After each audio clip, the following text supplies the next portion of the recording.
Once we know the three types of risks involved in any kind of international trade transaction, we'll be finding out the ways and means of how we can manage the risk. I told you that it is never possible that we can simply reduce the risk to zero, but we can manage it. We can just nullify the negative effects, or we can just minimize the negative effects that any kind of trade transaction, international trade transaction, is going to put on our firm.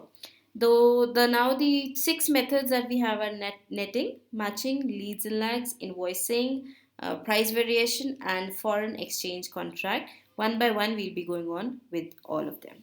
The first one is netting. इसमें क्या है? When there is a company जो सिर्फ import या सिर्फ export में नहीं deal करती, rather it is dealing in both.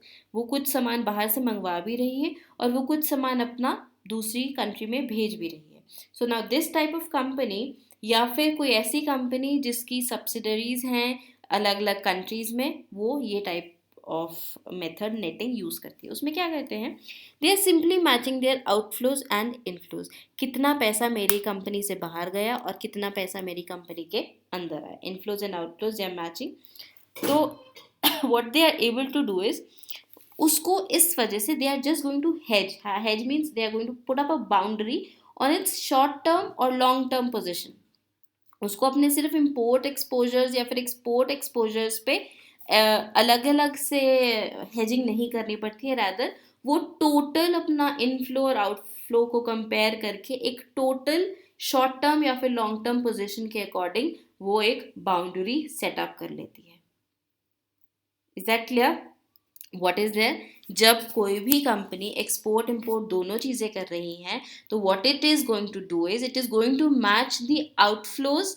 कितना पैसा मेरी कंपनी से बाहर जा रहा है और कितना पैसा मेरी कंपनी के अंदर आ रहा है, ये दोनों चीज़ें मैच करके they are going to set up a boundary और they are going to set up a fence against its export और इम्पोर्ट एक्सपोजर्स. कि कितना, ताकि वो एक्सपोर्ट और इम्पोर्ट को सेम रख सके, बैलेंस कर सके, वो क्या करेगी? अपने एक्सपोर्ट्स और इम्पोर्ट्स की जो इनफ्लोज और आउटफ्लोज हैं उसको मैच ही रखेगी. कभी भी मिसमैचिंग या इम्बैलेंस नहीं आने देगी. इम्बैलेंस नहीं आएगा तो ऑब्वियसली कभी भी रिस्क होगा ही नहीं, क्योंकि जितना पैसा आपकी कंपनी से बाहर जा रहा है उतना पैसा आपकी कंपनी के अंदर आ रहा है. The next one is matching. जहाँ पे this netting is can not be applied, वहाँ पे हम क्या कहते हैं? मैचिंग करते हैं. Matching is applied to intra group, यानी कि एक ही ग्रुप के अंदर बहुत सारी कंपनीज हो, या फिर थर्ड पार्टी बैलेंसिंग. इस मैचिंग में क्या होता है?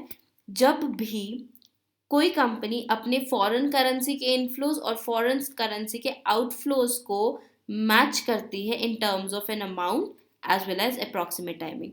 वहाँ पे क्या कर रहे थे? हम सिर्फ इनफ्लोज आउटफ्लोज को मैच कर रहे थे. हम ये नहीं देख रहे थे इनफ्लो आज है, आउटफ्लो एक साल बाद जा रहा है या कब. यहाँ पे हम करेंसी को तो मैच कर रहे हैं, अमाउंट को तो मैच कर रहे हैं, साथ के साथ उसकी टाइमिंग्स को भी मैच कर रहे हैं. बिकॉज जो हमारी मनी मार्केट है या जो एक्सचेंज रेट्स हैं वो हमेशा फ्लक्चुएट करते रहते हैं. तो इस वजह से it is an upper hand, क्योंकि यहाँ पे हम वर्थ को भी we are taking into consideration the worth also. Is that clear? So it is more accurate and it is more realistic. Then leads and lags. Now these strategies are designed ताकि अगर आपके पास you have the provision of making any kind of expectations या आप speculations कर सकते हो, तब आप लीड्स एंड लैग्स में डील करते हो. अगर आप किसी भी तरह का स्पेकुलेशन कर सकते हो कि जो अभी एक्सचेंज रेट्स हैं वो अप्रिशिएट होने वाले हैं या वो डेप्रिशिएट होने वाले हैं, उस वजह से जो भी तरह की आप ट्रांजैक्शन करते हो, that inflow and outflow that you are causing in your company, that is known as leads and lags. Lead strategy क्या है? जब आपको पता चले कि आपको कोई पैसे चाहिए, that you are going to receive the money from some place, और आपको ये पता है जो फॉरेन करेंसी है वो डेप्रिशिएट होने वाली है. यानी कि जिससे आज if I am talking of आज आपको अगर इंडियन रुपी में मैं बात करूं, आज आपको लगता है कि जो आपको बाहर वाले कंपनी ने आपको पैसा देना, आपको वो 10,000 देना है क्योंकि एक्सचेंज रेट ऐसा है. लेकिन अगर आपको लगता है कि वो आगे एक्सचेंज रेट कम होने वाला है, तो आप क्या करोगे? उसको से जो रिसीवेबल्स हैं वो पहले ही ले लोगे.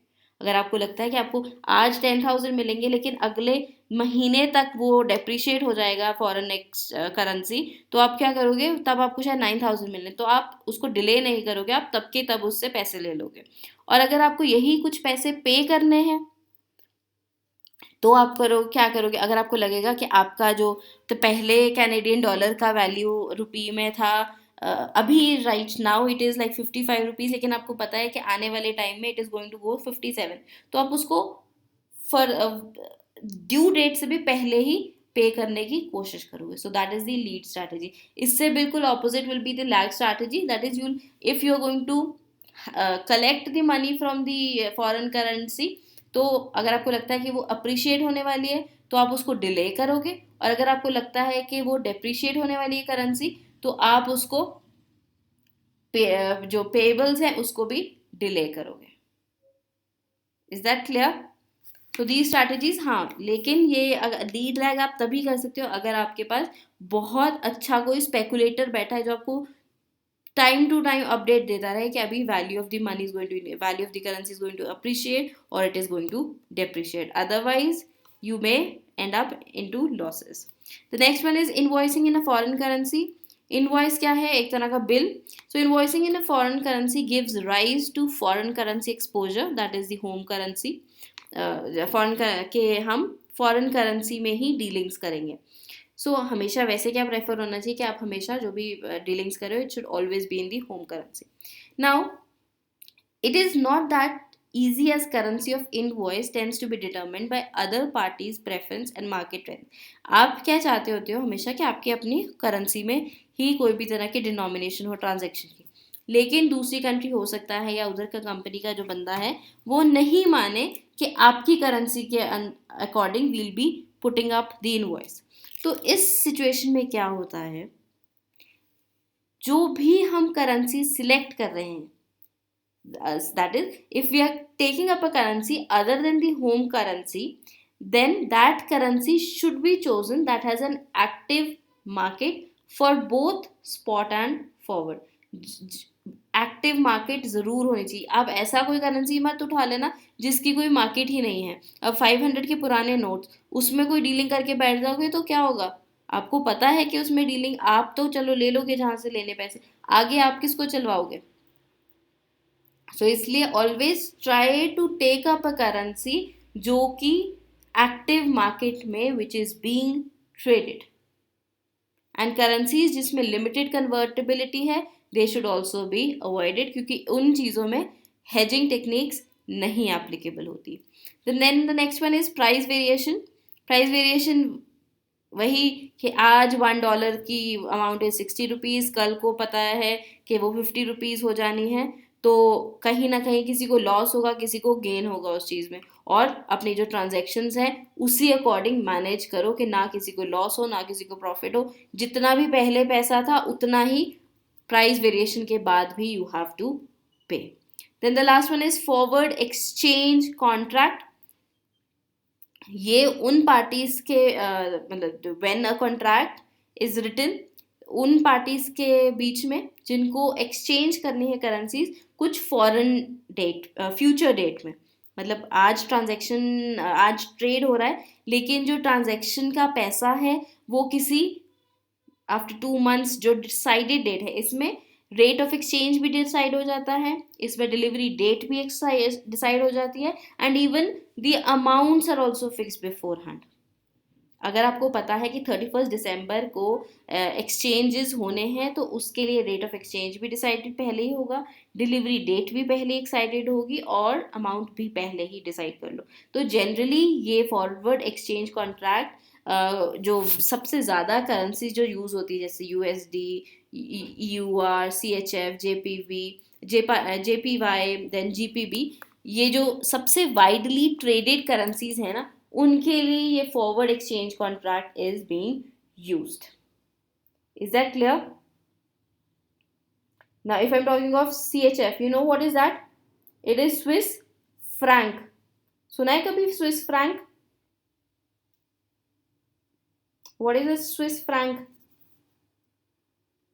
Then JPY, it's a currency of Japan. yen, yen,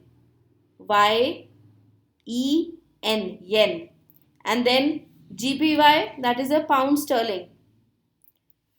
So these are the most traded currencies for the entire world. So with this, we are done with the risks in international trade and what are the ways to manage the risk, because we cannot nullify the risk. कुछ ना कुछ तो risk हमेशा involved रहेगा. There is always going to be an uncertainty involved. How to mitigate that uncertainty that is involved is we have these 6